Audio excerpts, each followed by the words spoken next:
LIC music बजे mix by दीपक दीवाना। हे लल्टू भैया, दीपक भैया, राजू भैया, गुंजन भैया, एगो बात सुनबो। कहो न की बात छिए? बड़ी खुशी के बात छे। बताबो न की बात छिए, तनी खुल के बताबो। तो ले सुन ले हमरा माल के करनमा।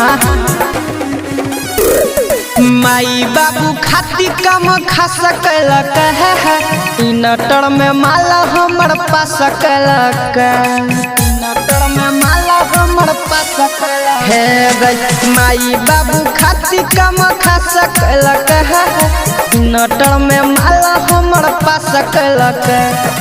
देने जरोहिया सोना के सिकरिया बेच के उ छौड़िया काला सकलक। माई बाबू खाती कम खा सकलक है, इनटर में माला हमर पा सकलक, इनटर में माला हमर पा सकलक, इनटर में माला हमर पा सकलक।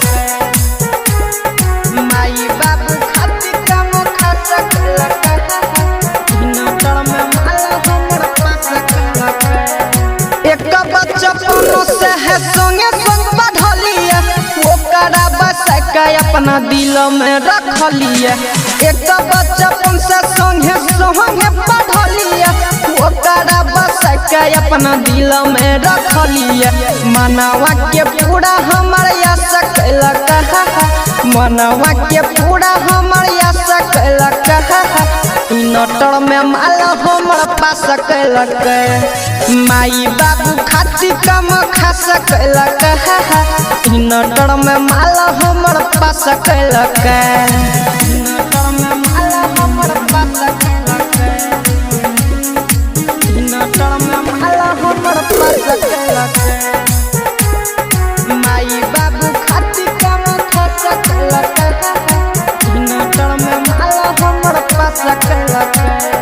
एक साथ सब दिन कली क्लास रे, मनवा में हमारा ही रहे विश्वास रे।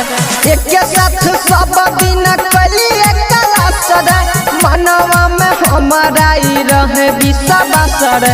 ललटू दीपक के पूरा या सकलक है, गुंजन जे जिगर या सकलक है, इनटर में माला हमर पा सकलक। माई बाबू खाती कम खा सकलक है, इनटर में माला हमर ओहो में फर्स्ट डिवीजन छे हो। LIC music recording studio